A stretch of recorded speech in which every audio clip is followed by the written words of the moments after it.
नमस्कार। थोड़ा विलंब के लिए माफी चाहते हैं। आप सबका आने के लिए बहुत बहुत शुक्रिया। हमारे बीच में आज हमारे national spokesperson Prem Shukla ji हैं और हमारे national spokesperson senior leader member of parliament Sudhanshu Trivedi ji हैं। एक बहुत ही महत्वपूर्ण विषय पे हम लोग आए हैं। जो आज कांग्रेस का मैनिफेस्टो निकला है उसको आप सब लोगों ने देखा होगा और उस मैनिफेस्टो को आप लोगों के बीच में कि किस तरह की मैनिफेस्टो है, कितनी सीरियसनेस है इसमें, कितनी टेनासिटी है उस मैनिफेस्टो को जो लोगों ने दिया है उनके दिल में, वो लोगों को बताने के लिए डॉक्टर सुधांशु त्रिवेदी।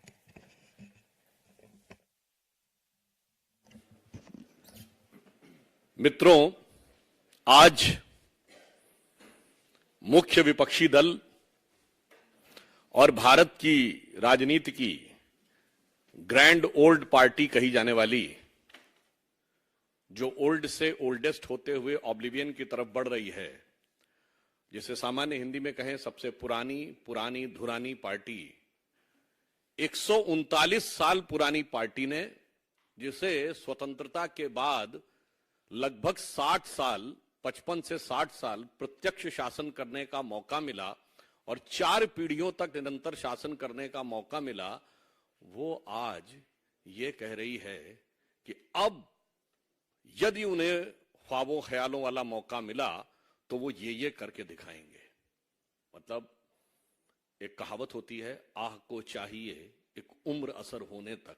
यहां तो 4 पीढ़ी निकल गई, 4 उम्र गुजर गई और अब वो कह रहे हैं कि साहब अब वो कमाल करके दिखा देंगे।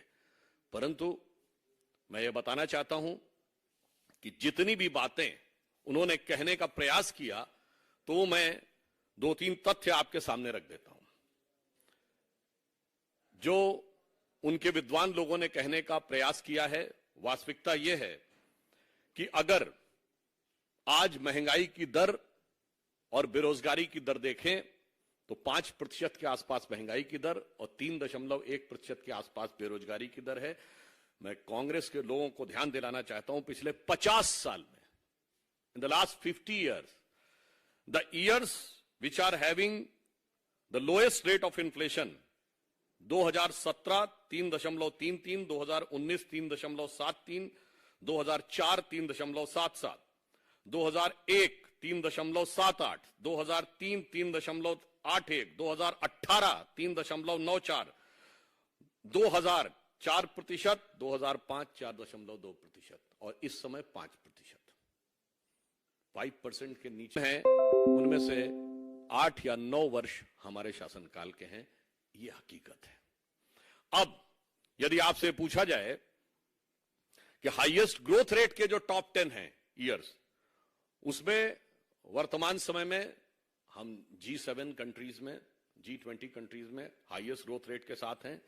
परंतु उसमें भी यदि देखा जाए तो भारत में पिछले 10 वर्षों में, पिछले 50 वर्षों में 2021, 16, 15, 4 और 3 यानी अधिकतम हमारे कार्यकाल में हुआ है। अब यदि आपसे पूछा जाए साहब निगेटिव ग्रोथ रेट कब रही है, हाईएस्ट इन्फ्लेशन कब रहा है, तो 1974 में 50 साल पहले 26% रेट ऑफ इन्फ्लेशन रहा है। महंगाई की दर 26% और विकास दर जानते कितनी थी? 1.19%। विकास दर 1.19%, महंगाई की दर 26%। और पिछले जमाने में जितनी बार 10 से ऊपर महंगाई की दर रही है वो केवल हमारा 2020 का दौर छोड़ के, सबको पता है, कोविड का दौर था। उसमें निगेटिव ग्रोथ रेट रही है क्योंकि पूरी दुनिया में लॉकडाउन था। इसके अलावा जब जब निगेटिव ग्रोथ रेट रही है तो कांग्रेस के शासनकाल में रही। इसलिए मैंने कहा ना, जिनको 4 पीढ़ी तक मौका मिला है, जिनको इतने लंबे समय तक मौका मिला है, उन सारे लोगों का अब यह दावा है कि साहब अब हम कमाल कर देंगे। और फिर देखिए कितनी मजेदार बात वो लोग कहते हैं और कैसी कैसी चीजें करने का प्रयास करते हैं। अब देखिए साहब, आपने कांग्रेस के मैनिफेस्टो में देखा होगा, ये वाटर मैनेजमेंट के ऊपर ये फोटो है। देखिए, इसको जाके आप चेक कर लीजिएगा। ये न्यूयॉर्क की बफेलो लिवर की है। अब देखिए, मुझे लगता है कि अभी तक उनकी सोशल मीडिया चेयरपर्सन के अकाउंट से किसने ट्वीट कर दिया था तो पता नहीं लगा पाए, पर उससे बड़ा यक्ष प्रश्न हो गया है, ये फोटो कौन भेज रहा है विदेश से। मतलब ऑन द लाइटर नोट मैं कहना चाहूंगा, बफेलो शब्द को हिंदी में भैंस कहते हैं और हिंदी में की है इनको करने के लिए। अब आइए साहब, इन्वायरमेंटल क्लीनिनेस के ऊपर ये फोटो है, और ये जानते कहां की है? The most favoured and sort of destination of चिर युवा of Indian politics, Rahul Gandhi ji का, थाईलैंड के। अब आप ये समझिए, महत्वपूर्ण बात यह, इसका अर्थ यह हुआ कि अभी तक तो वे कहती थी कि उनके अकाउंट्स कौन कौन हैंडल करता है पता नहीं लगता, कौन आके कर देता है। भाई ये तो मैनिफेस्टो में कौन कौन कर रहा है ये तो पता लगना चाहिए। फिर आपको यह भी ध्यान हो, आज उनके अध्यक्ष आदरणीय खड़गे जी ने कहा कि जब कांग्रेस को हाथ में सत्ता मिली थी तो एक सुई भी नहीं बनती थी देश में, यही बोला था ना आप सबने। और ये तो उनका बड़ा चिर परिचित डायलॉग रहा है, और हमने रॉकेट बना दिया। वैसे पहली बार इंटरमीडिएट रेंज बैलिस्टिक मिसाइल तो हमारे जमाने में बनी है, ब्रह्मोस, मगर कोई बात नहीं, रॉकेट बनता था। पर ये बताइए 47 में सुई नहीं बनती थी। आपको पता है भारत का पहला पावर प्रोजेक्ट शिव समुद्रम पावर प्रोजेक्ट 1902 में मैसूर में शुरू हो गया था, मगर सुई नहीं बनती थी। Indian institute of sciences Bangalore 1916 बन गया था, सुई नहीं बनती थी। पहला डैम विश्वेश्वरैया जी ने मैसूर में बना दिया था आजादी से पहले, पर भारत में कुछ होता थोड़ी था। मिंटो आई हॉस्पिटल बन गया था बेंगलोर में, भारत का पहला नहीं दुनिया का पहला। इससे पहले हॉस्पिटल्स में आई डिपार्टमेंट होता था, मगर आई हॉस्पिटल पहला बना था। कुछ होता थोड़ी था भारत में। अच्छा ये बताइए, सीवी रमन को नोबेल प्राइज मिल गया था 1930 में, मगर सारे पढ़ने के संस्थान तो नेहरू जी ने खोले थे। तो नेहरू जी के बनने से पहले, जिसे आइंस्टीन की थ्योरी में कहते हैं ना कि वो पोस्ट में जाके शायद वो बैक उसमें जाकर उन्होंने बना दिया था। दूसरी बात, वो सब डॉक्टर इंजीनियर तो सब आजादी के बाद नेहरू जी की कृपा से बनने शुरू हुए। और डॉक्टर द्वारकानाथ कोटनीस का आपने नाम सुना होगा, वो चाइना और जापान की वॉर में मदद करने के लिए 1930-32 में डॉक्टरों का प्रतिनिधि मंडल लेके गए थे। और हमारे विचार परिवार के संघ के संस्थापक डॉक्टर केशव राव बलीराम हेडगेवार डॉक्टरी पढ़ लिए थे 1920 में ही। मैं सिर्फ ये यथार्थ बनाना चाहता हूं, भारत की वायुसेना 1932 में बन गई। मैंने सिर्फ ये बताने का प्रयास किया है, बहुत सारी चीजें उनको लीगेसी में मिली, यथार्थ क्या था ये बताना चाहता हूं। ये बताइए एयरलाइंस कब बनी थी, टाटा की एयरलाइंस। परंतु यही हम आपसे साफ बताना चाहते हैं कि जो हकीकत है और जो झूठ है उसका अंतर बहुत साफ है। तो कांग्रेस ने तब तक लोगों को भ्रमित करने में सफलता हासिल की जब तक मीडिया स्वतंत्र नहीं था, साक्षरता की दर कम थी, संचार के साधन बहुत प्रबल नहीं थे। मैं पुनः ये बात कहना चाहता हूं, जब भारत की साक्षरता दर 50% क्रॉस की है तब पहली बार हमारी सरकार बनी है 1998 में। जब 60% पार की है तो मोदी जी के नेतृत्व में हमारी स्पष्ट बहुमत की सरकार बनी है। अब 75% पार कर रही है, तो हम भी 400 पार जाने की तरफ आगे बढ़ रहे हैं, क्योंकि अब झूठ का मुलम्मा चढ़ाना पॉसिबल नहीं होता है। अब मैं इस पे दूसरा बिंदु बताना चाहता हूं, आपको ध्यान हो। खड़गे जी ने कहा कि हम 1 लाख रुपए देंगे सब महिलाओं को। ऐसी जानकारी लगी है हमें कि शायद उस पर वांछित प्रतिक्रिया नहीं मिली, तो ये बोलना पड़ा भाई ताली नहीं बजाएंगे क्योंकि इससे पहले भी 2019 के चुनाव में राहुल गांधी जी ने कहा था ना 72,000 रुपए देंगे सबको। ये अपने शासित कितने राज्यों में दे दिए थे?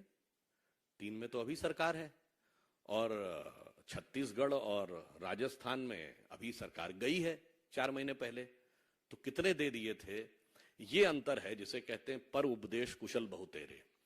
इसलिए इस मैनिफेस्टो को देखकर सिर्फ एक ही बात कही जा सकती है, जो मैंने उदाहरण दिया कि लोग शायद प्रतिक्रिया करने को तैयार नहीं थे, उनसे आह्वान करना पड़ा कि भाई ताली तो बजाइए। जिसे एक पंक्ति में कहा जाता है कि वो पैरवी तो झूठ की करता चला गया, वो पैरवी तो झूठ की करता चला गया, बस उसका चेहरा उतरता चला गया। तो आज ये तथाकथित न्याय, देखिए कितनी मजेदार बात है, इन्होंने अपने घोषणा पत्र का नाम रखा है न्याय पत्र। मतलब 55 साल तो अन्याय किए हैं, मान लिए हैं। मतलब कोई नई नवेली पार्टी होती, अजब अलबेली पार्टी, जो इस समय भारत की राजनीति की सबसे नई पार्टी है, जिसके आगे वो पुरानी धुरानी और नई नवेली दोनों मिलकर एक हो गए हैं, वो एक बार कहती तो समझ में आता था। आपका इतना बड़ा बैगेज, और ये आप कहने का प्रयास कर रहे हैं, इसलिए मैं गंभीरता से कहना चाहता हूं, जिन्होंने भारत की युवाओं की क्षमता के साथ न्याय नहीं किया, जिन्होंने भारत की आर्थिक क्षमता के साथ न्याय नहीं किया, जिन्होंने भारत की औद्योगिक क्षमता के साथ न्याय नहीं किया, जिन्होंने भारत की सैन्य क्षमता के साथ न्याय नहीं किया, जिन्होंने भारत की सुरक्षा के साथ न्याय नहीं किया, वो न्याय ये था कि हमारी फौजें मैदान में जीत के आती थीं और राजनीति के टेबल पर सब कुछ लुटा के सरकारें चली आती थीं। जैसे हम उस जमाने में एक नारा कहते थे कि फौज न हारी, कौम न हारी, हार गई सरकार हमारी। हमारे सैनिकों ने बलिदान देकर जो जो इलाके कब्जे में किए, और इनकी विदेश नीति क्या रही कि पंजाब गया, कश्मीर गया, आधा आधा चला गया, और चला बंगाल गया, और चीन के हाथों मानसरोवर का वहां ऊंचा भाल गया। इसलिए जिन्होंने भारत की सांस्कृतिक गौरव के साथ कभी न्याय नहीं किया, जिन्होंने भारत की सामाजिक समरसता के साथ न्याय नहीं किया, जिन्होंने भारत की योग्यता के साथ कभी न्याय नहीं किया, वो जब भेष बदल कर आकर आज ये कहने का प्रयास करते हैं, तो भारत की जनता पूरी तरीके से आश्वस्त है। और मजे की बात, विदेशी फोटो लगाते हैं। हाँ, विदेशी प्रभाव जो है वो कांग्रेस के ऊपर कितना गहरा हो गया है। और यहां मैं पुनः ये पूछना चाहता हूं कि चूंकि वो अभी तक ये बता नहीं पाते हैं कि उनके अकाउंट्स कौन डील करता है और ये फोटोएं कहां से आती हैं, इसमें विषय ये नहीं है कि फोटो गलत लग गई है, विषय ये है कि फोटो विदेश की लग गई है। ये गंभीरता की बात है। यानी अभी तक वो विदेश में जाकर भारत के विरुद्ध अपशब्दों का प्रयोग तो करते थे, मोदी जी से लड़ने के लिए विदेश में जाके गुहार तो लगाते थे, अब विदेश से उधार लाकर फोटो भी लगाने लगे हैं। मुझे लगता है ये अपने आप में और गंभीर प्रश्न खड़े करता है। इसलिए हम स्पष्ट रूप से कहना चाहते हैं कि एक तरफ है हमारे प्रधानमंत्री श्री नरेंद्र मोदी जी के जांचे परखे खरे नेतृत्व में एकजुटता, श्रेष्ठता के साथ हर गरीब को न्याय देता हुआ, विकास के नए पथ पर ले जाता हुआ, सुरक्षा को सुदृढ़ करता हुआ और राष्ट्र के गौरव को बढ़ाने वाला एनडीए गठबंधन, और दूसरी तरफ आपसी अंतर्विरोधों से भरा हुआ, एक दूसरे के प्रति अविश्वास से भरा हुआ, केवल निजी स्वार्थ के आधार के ऊपर एक दूसरे को मात देने की भाव से आकर खड़े हुए, अपने अपने परिवार और भ्रष्टाचार को आने के लिए खड़े हुए, भ्रम से भरा हुआ एक गठबंधन। तो ये भ्रम का, झूठों का पुलिंदा, और दूसरी तरफ भरोसे की गारंटी। तो मोदी की गारंटी जो भरोसे की गारंटी है, और भ्रम का पुलिंदा जो उनके बयान से लेके और फोटो तक दिखाई पड़ रहा है। देश की जनता, विवेकपूर्ण जनता, इसके ऊपर सम्यक विचार करेगी। और मैं ये कहना चाहता हूं, जो कांग्रेस की फितरत रही है, आदत रही है, शरारत रही है, उसी के अनुरूप उन्होंने एक बार फिर भ्रम पैदा करने के लिए ही इस प्रकार का मैनिफेस्टो दिया है, जिसमें से एक भी चीज ना उन्होंने केंद्र में रहते हुए कभी पूरी की, ना राज्य सरकारों में रहते हुए पूरी की है। धन्यवाद।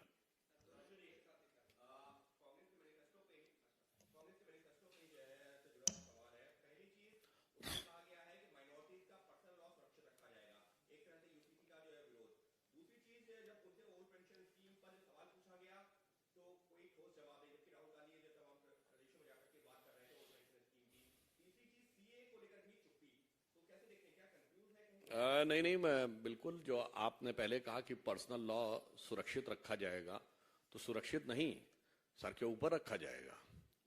क्योंकि मैं पुनः ये बात पहले भी कह चुका हूं, दोबारा कहना चाहता हूं, दुनिया में एक सेकुलर देश बताइए जिसमें सुप्रीम कोर्ट और शरिया में मतभेद हो जाए तो देश की संसद सुप्रीम कोर्ट के जजमेंट को रौंद कर पार्लियामेंट में शरिया को सर्वोच्च न्यायालय से ऊपर कर दे। शाहबानो केस 1985, स्वर्गीय राजीव गांधी प्रधानमंत्री थे और 400 की प्रचंड मेजॉरिटी थी, यानी राहुल गांधी जी के स्वर्गीय पिताजी के समय में। तो वो ये करके दिखाएंगे, वो समानता की बात नहीं करते, वो सीधे सर पे रखने की बात करते हैं। दूसरा बिंदु आपका क्या था? यही तो मैं कहना चाहता हूं कि उनकी स्थिति कुछ ऐसी हो गई, कहा भी ना जाए, चुप रहा भी ना जाए। तो मुझे लगता है मगर देश की जनता को भली भांति समझ में आए। अगला आपका तीसरा बिंदु था, हाँ, सीए को लेकर मैं अवश्य बताना चाहता हूं। देखिए, मैं आप सभी प्रबुद्ध लोगों को और जो करोड़ों दर्शक देख रहे हैं उनको बताना चाहता हूं, सीए को लेकर 2003 में गृह मंत्रालय की एक कमेटी गठित हुई जिसमें था कि सिटीजनशिप अमेंडमेंट एक्ट में संशोधन करना है।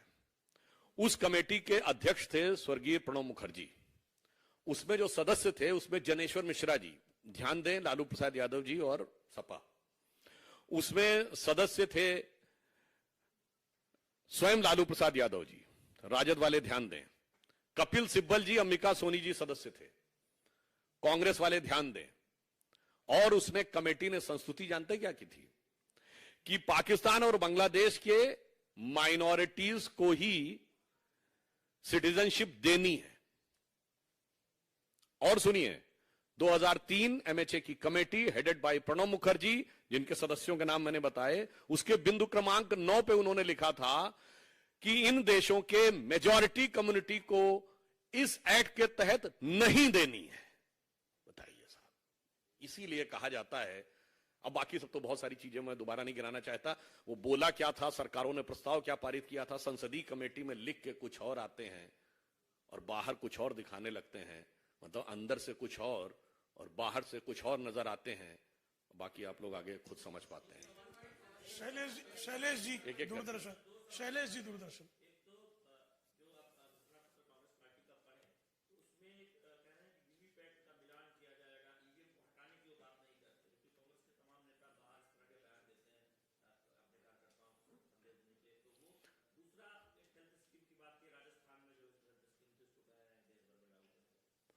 वैसे जहां तक चुनावी प्रक्रिया की बात है तो भारतीय संविधान के अनुसार उस प्रक्रिया के संचालन के बारे में निर्णय लेने का अधिकार चुनाव आयोग को होता है।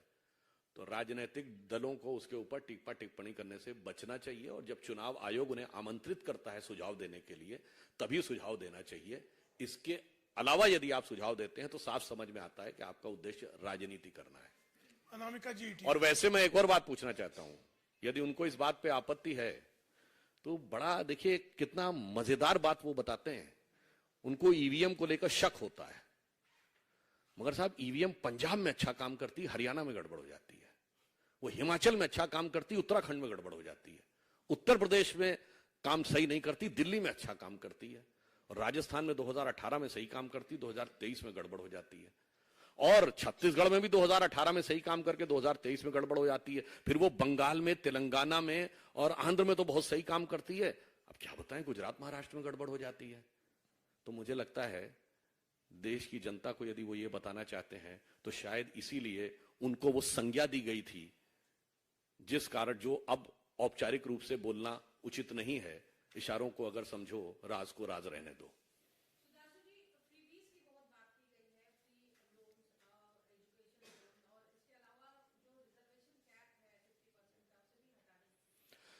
मुझे लगता मैं पुनः कहना चाहता हूं कि इस विषय के ऊपर मैंने कहा ना, 4 पीढ़ियों से जो उनका स्टैंड रहा है। काका कालेलकर कमीशन की रिपोर्ट नेहरू जी के समय बनी 1953, रिपोर्ट आई 1955, कांग्रेस रही 77 तक, 22 साल शांति। मंडल कमीशन की रिपोर्ट बनी, गठित हुआ 1978, रिपोर्ट आई 1980, तब तक इंदिरा जी आ गई, 9 साल शांति। तो जिन लोगों ने स्वयं कथनी ये करनी ये की है, उनकी कथनी भरोसा नहीं कर सकता। और मैं पुनः एक बात भी बता देता हूं, ये जो बाकी दल हैं जनता परिवार के, ये जो कहना चाहते हैं, इनके भी बहुत साफ बता देना चाहता हूं, इन लोगों का कभी भी समाज के वर्गों को वास्तविक सामाजिक न्याय दिलाने से कोई लेना देना नहीं था। ये सब कुछ इनकी सेल्फ राजनीति से गवर्न था। मैं दर्शकों को याद दिलाना चाहता हूं, आज की पीढ़ी जाके चेक कर ले, मंडल कमीशन की रिपोर्ट लागू हुई 7 अगस्त 1990। नवंबर 1989 में वीपी सिंह प्राइम मिनिस्टर बन गए थे, 11 महीने नहीं हुई। और आप बड़ा लॉजिकली सोचिए, 8 दिन बाद 15 अगस्त था और वो उनका पहला 15 अगस्त था। 15 अगस्त को घोषणा क्यों नहीं की? इस पे किताबें उपलब्ध हैं। शरद यादव जी ने एक किताब में स्वयं लिखा हुआ है कि 9 अगस्त को देवीलाल की रैली थी और उन्हें लग रहा था कि उस रैली में इतनी भीड़ आने वाली है कि जनता दल टूट जाएगा। और जनता दल की अंदरूनी राजनीति को बचाने के लिए उन्होंने किया, क्योंकि उस समय तक स्वर्गीय देवीलाल जी की कम्युनिटी ओबीसी में नहीं आती थी, ताकि बाकी लोग जाने ना पाए। अर्थात सामाजिक न्याय से इनका कोई लेना देना नहीं था, इनका उद्देश्य अपनी सत्ता को बचाने के लिए था। इसीलिए उनको वास्तविकता में न सत्ता मिली और ना वो न्याय वास्तविकता में मोदी जी के नेतृत्व में हमने दिया है, व्यवस्थित ढंग से दिया है, सबका साथ सबका विकास के साथ। रविकांत जी, times now.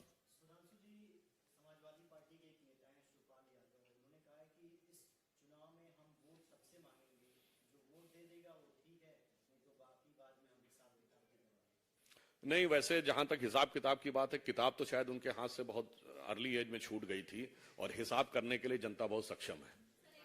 Arun ji, seinen.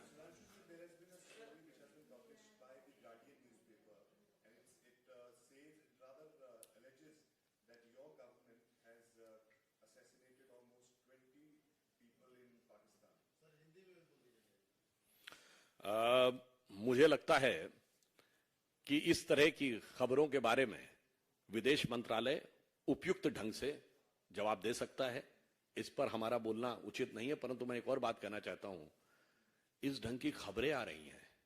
इससे पहले क्या खबर आती थी कि पाकिस्तान वाले आए और घुसकर भारत में इतने लोगों की हत्या करके चले गए, इतने धमाके करके चले गए। कहां? दिल्ली में धमाका, मुंबई में धमाका, चंडीगढ़ में धमाका, चेन्नई, हैदराबाद, गुवाहाटी, गया, पटना, फैजाबाद, लखनऊ, बनारस, नागपुर, जयपुर, कोयंबटूर। कहां नहीं होता था? तो थोड़ा हेडलाइन बदली है, मगर इस हेडलाइन बदली की वास्तविकता के बारे में मुझे लगता है कि अखबारों में जो भी बातें छपती हैं वो कितने आधार पे होती हैं, इस पे उपयुक्त उत्तर विदेश मंत्रालय देगा। सुचित्रा एनआई।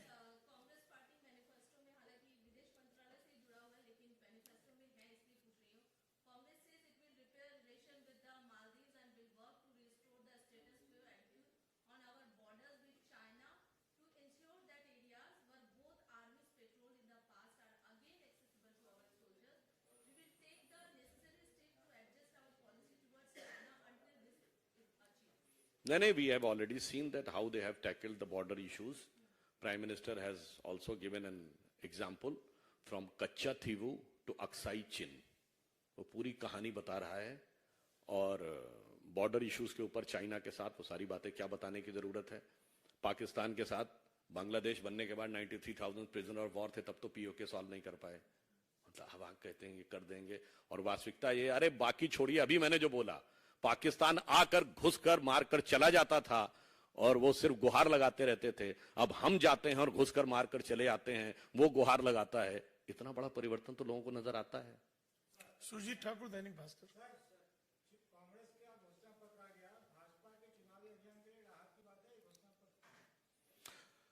नहीं, देखिए, हमारी राहत की बात यह है कि हर व्यक्ति को विकास की किरण उस तक पहुंचे। जो हम सत्ता में नहीं थे, जब हम कहते थे ना, उगा सूर्य कैसा, कहो मुक्ति का ये उजाला करोड़ों घरों तक न पहुंचा, तो मोदी जी उसके लिए प्रतिबद्ध हैं। और बाकी वो उन लोगों के लिए आपस में सोच की बात है, कौन दल क्या करने की कोशिश कर रहा है।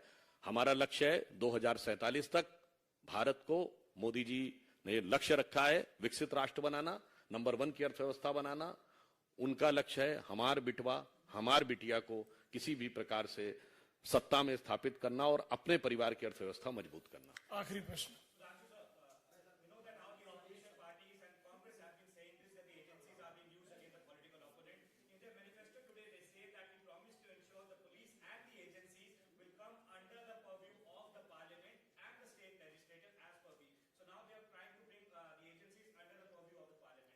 I would like to remind that who has brought CBI under Prime Minister office?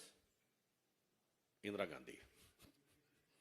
मतलब इसीलिए मैंने कहा ना, वो लिखने से पहले सोच लिया करें। And in this context I would like to remind, when they try to put the allegation कि हमारी गवर्नमेंट आने के बाद वो जेल में जा रहे हैं, तो मैं आप लोगों को रिमाइंड कर देना चाहता हूं कि जिस केस में राहुल जी और सोनिया जी बेल पे हैं, वो अक्टूबर 2013 में दिल्ली हाई कोर्ट के आदेश पर हुआ था, नेशनल हेराल्ड केस। हमारी सरकार नहीं थी।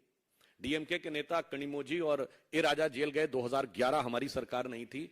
सुरेश कालमाणी जेल गए 2010, हमारी सरकार नहीं थी। एक और बात बता दूं, वो कहते हैं उनकी सरकार में एक भी निर्णय उनकी सरकार ने नहीं किया था। ये सारी रिट पिटीशन डाली गई कोर्ट ने और कोर्ट के आदेश पे जेल में गए। और आगे सुनिए, 2006 शिबू सोरेन जेल में गए, हमारी सरकार नहीं थी। 2007 डिस्प्रोपोर्शनेट एसेट का केस मुलायम सिंह जी के ऊपर, हमारी सरकार नहीं थी। 2000 में करुणानिधि जेल गए, 1996 में जयललिता जेल गई, 1997 में लालू प्रसाद यादव जेल गए, 1994 में झारखंड मुक्ति मोर्चा रिश्वत कांड हुआ। मतलब बताइए, इतनी लंबी हिस्ट्री शीट है और कह रहे हैं अभी वाला थानेदार हमें परेशान कर रहा है। मतलब इस पे तो मैं कहना चाहूंगा, देखिए झारखंड मुक्ति मोर्चा के साथ आज भी उनकी सरकार है और हेमंत सोरेन जी अरेस्टेड हैं।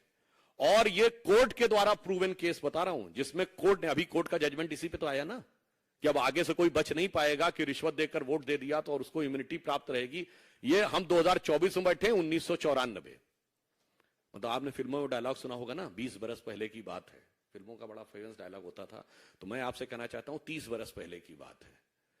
तो मैं वही पंक्ति इनके भ्रष्टाचारी मंसूबों और नियत के लिए कहना चाहूंगा कि मानवीय दल एक दूसरे से कह रहे हैं कि 30 साल पहले मुझे तुमसे प्यार था, जिया बेकरार था, यही भ्रष्टाचार था, आज भी है और कल भी रहेगा।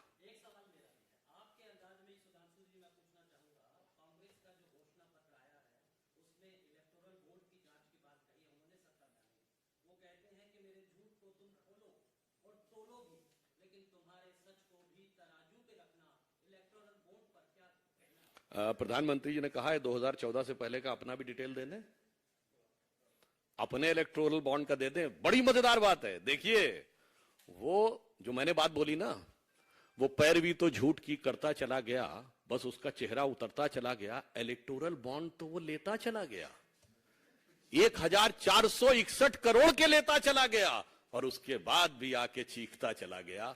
इसलिए देश की जनता इस मामले में प्रबुद्ध है और इसीलिए कहा गया है, पर उपदेश कुशल बहुतेरे, जे आचरहि से नर न घनेरे। हिमांशु जी आखिरी क्वेश्चन, अब आखिरी बहुत देर हो गया है।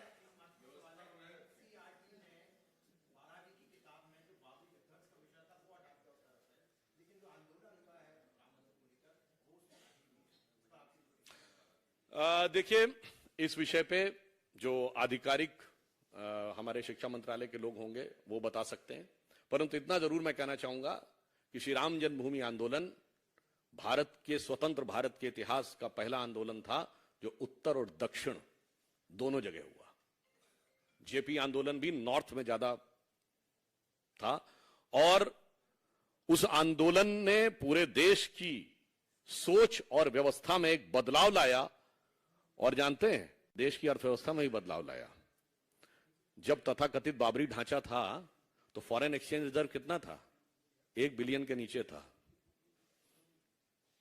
रूपी का डिवैल्यूएशन 2 बार हुआ था, अगस्त जुलाई 91 और सितंबर 91, ठीक। और उसके बाद जब कोर्ट का जजमेंट आया कि खुदाई होगी और नीचे मंदिर का ढांचा निकल आया, वो कौन सा ईयर था? 2003। तो फॉरेन एक्सचेंज रिजर्व 100 बिलियन पहुंचा।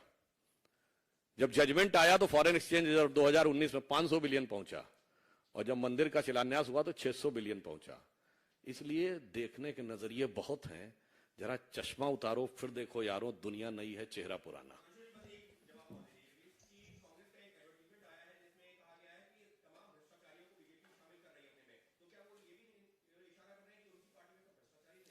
नहीं, जो ये वॉशिंग मशीन की बात करते हैं कृपया वो बता दें गंदगी गठरी कहां पे है। मतलब मुझे लगता है एक कहावत होती है अपने मुंह मियां मिट्ठू बनना, पर मैं कहना चाहूंगा उनके लिए अपने मुंह मियां फजीयत बनना। मतलब आप, आश्चर्य की बात है, आप घोषणा कर रहे हैं अपने को। अगर उनसे पूछे नहीं हम भ्रष्टाचारी थे, बहुत भयंकर भ्रष्टाचार हुआ था, हमारे लोगों ने इतना किया था, बिल्कुल काजल की कोठरी है, बिल्कुल काला था हमारा। मुझे लगता है उनसे यह पूछना चाहिए कि पहले आप स्टैंड चेंज कर लिए। हमने स्टैंड नहीं चेंज किया है। गृह मंत्री अमित शाह जी ने बहुत स्पष्ट कहा है, हमने किसी से कोई केस विड्रॉ नहीं किया है, कोई व्यक्ति कहीं भी रहा हो, आरोप था, विपक्ष में रहते हुए हमने आरोप लगाया था, हमने आरोपों को विड्रॉ नहीं किया। उन्होंने सत्ता में रहते हुए कहा था कि ऐसा कुछ भी नहीं हुआ और आज कहते हैं सब कुछ हुआ था। तो पहले उनसे पूछ लीजिए कुछ भी नहीं हुआ था या सब कुछ हुआ था, फिर कुछ जवाब हम आपको दे देंगे। धन्यवाद।